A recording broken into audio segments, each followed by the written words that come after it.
Becky was crying as Mr. Okoro was beating the hell out of her because she came to the house late.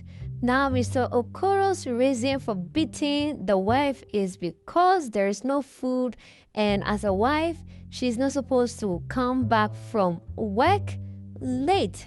Becky explained, but it fell on deaf ears.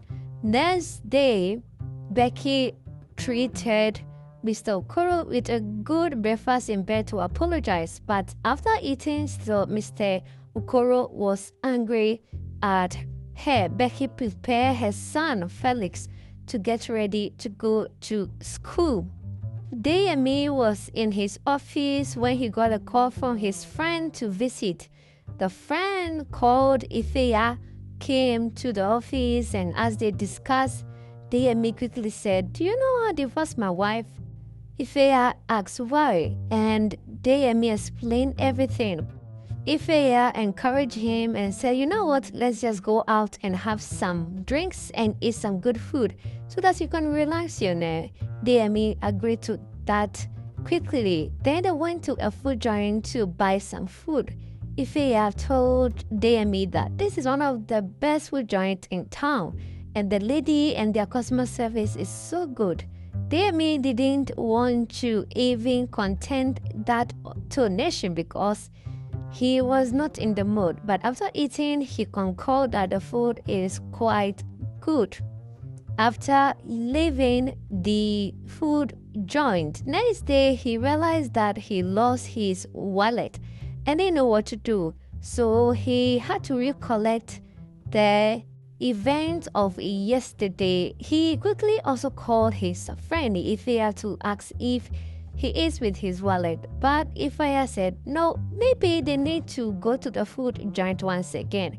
Deyemi quickly said, "Don't worry, I'll do that myself. I can remember the food joint in the location."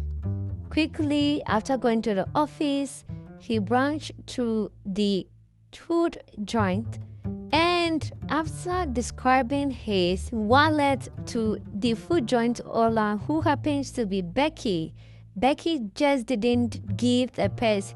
He had to give detailed description of it because according to Becky, that is how some people just get things lost and other person comes claiming to be the item's owner. So she in her shop, if your item is lost, you need to give detailed description before the item can be given to you. And so being good, Deyemi did give a very detailed description of his wallet, and Becky gave the wallet to him. Deyemi opened and everything was intact. He was shocked to see that nothing was missing from the wallet. Becky went to her house late again, and this time Mr. Okoro did not find it funny at all. Again, the abuse was as big as ever. Next day, Becky went to work, and a lot of her customers noticed how bruises were all over her face. In as much as she tried to cover it up, that was not funny. And that day, Deyemi also came to the food joint to buy some food to eat. He saw it and quickly knew that it was an abuse. Deyemi offered to help, but Becky refused. After that, Deyemi gave his contact card to her and said, "If you need any help, just call me. I can help if you want it because you saved me a good contract by giving me that wallet." Becky took the card and was happy about it. Several months later, Becky asked the husband, Mr. Okoro, for his own child's school fees. But guess what? Mr. Okoro claimed not to have money because he didn't want to have anything to do with that child or Becky. But Becky still can't leave the house because she has no source of finance to help herself. Her son's school fees were taking a big toll on her. In the middle of the night, Becky woke Mr. Okoro up to plead and said, "If I've ever done anything to you, please forgive me. Your own child, your own son needs some financial assistance. You know I don't ask you for anything if it's for myself. But this is your own child as well, Mr. Okoro. In fact, Mr. Okoro was not ready to listen at all. All he does is beat Becky, frustrates her, and also she can't live because she doesn't have money. This was more like a toxic and abusive marriage that she was in. She couldn't take it any longer. After weeks of her son being at home, she called Deyemi to be of an assistant. Deyemi came and Becky said, "Please, I want you to borrow me about 100,000 naira. I'll pay back in about a month. I just want to pay my child school fees with it. The food business, obviously, I can't save enough money to pay my son's school fees." Deyemi was confused, and after saying and hearing everything, he quickly offered to help, giving the money to her.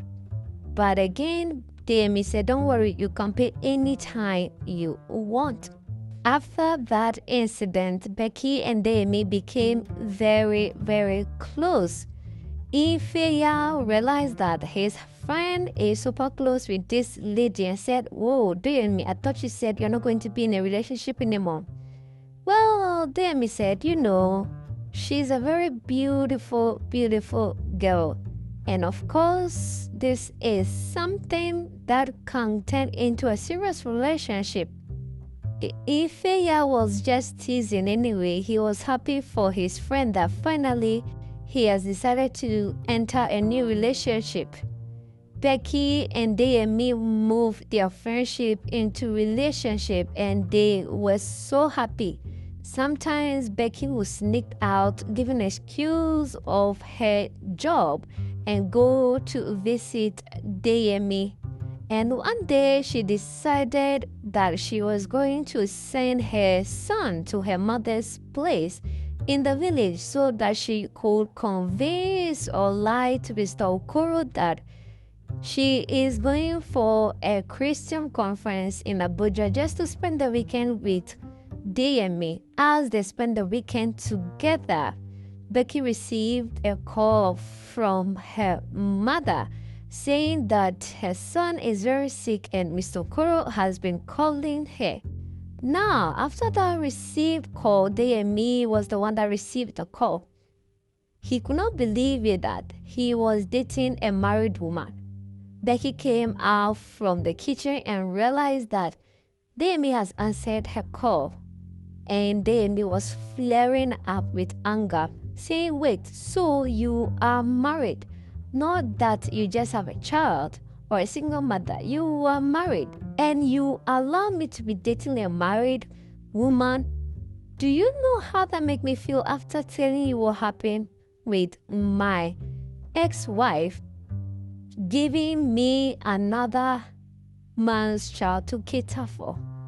And now you made me to be dating somebody else's wife. Do you know how that make me feel?" Deyemi could not contain his anger. He threw Becky out of his house and said never to set eyes on her again. Becky tried to explain, but in the anger, Deyemi was not ready to listen at all. Becky got home and Mr. Okoro was also very furious and angry, realizing that Becky was not at any conference at all and knowing that his son was in the village. Becky at this point couldn't take everything that Mr. Okoro was doing to her, beating the hell out of her, screaming as if she is not his wife. Becky got angry and started raging back at Mr. Okoro as well, saying that, "Look, this is the point, I can't take it anymore. Felix is your son and you don't take care of him, you don't take care of me, you don't give money to us to take care of anything in the house. I practically do everything. Just because my parents owe you, that is why I'm in this marriage. And you know what? I can't take it any longer." Becky packed her things and tried to sleep at her shop. One day, Deyemi came there and realized that no, Becky is not looking like her usual self.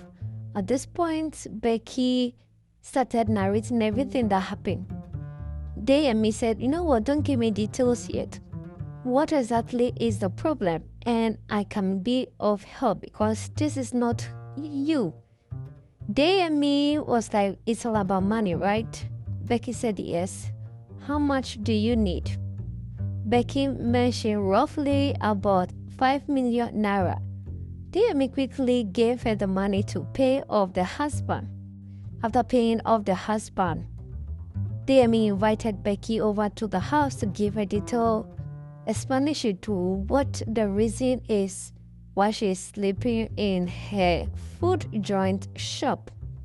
Becky started narrating and saying that her parents borrowed money from Mr. Okoro when he came to the village to attend certain event. And after collecting the money, he added a huge sum of interest to the money. So the money has been accumulating over the years. And because my parents could not pay, they gave me as an offering to him to be with him. And I've been with him for over 7 years now. And until I pay off the money, he's not going to let me go. And in this 7 years, that was how he defiled me one day, and I have this child. So the child was not planned to, and I was working with him as a maid before he defiled me, and that come that I have a child. So he is not even married to me legally. At this point, I don't know what to do. And all I can say is that thank you. I know I might not have the money now, but I'm working hard, my food business, to get this money and pay you back. Thank you so much. After Demi listened to the sob story, he realized that even in 5 years, she might not get this money. Quickly, Demi said, don't worry. The money I gave you is from my heart. Let me quickly tell you my own story. I told you my wife had a child that did not belong to me. I did a DNA test to find out that that child wasn't mine. The child was her ex-boyfriend whilst I was married to her. So I was devastated and didn't want to be in a relationship anymore. So when you lied to me, I just couldn't take it. I knew this was just like what I went through. I'm happy that you were able to stand your ground and leave that house, even when you know you could not pay that money. Whilst they were discussing, they received a call from Mr. Okoro. Quickly, Demi picked the call and said, hey, Mr. Man, your woman scratched that. She's not even your woman. Becky has paid your money in full. I don't know why you're calling her again. This should be the last time you call her. Mr. Okoro was on the phone saying that he is with my son. Demi said, the son you never took care of, the son you refused to pay his school fees, is that really your son? Don't you dare ever call this number again. She doesn't belong to you. You are not married to her. And then Demi cut the call. Quickly, Becky hugged Demi and said, thank you so much. Mr. Okoro, on the other hand, was lamenting, shouting, and saying how he has lost this woman just because of his own greediness, selfishness, and stupidity. Demi and Becky were happy together. Thanks for watching this recap. This channel brings you the best Nollywood movies. We save you time and money. Don't forget to subscribe and like our videos for more movie recap.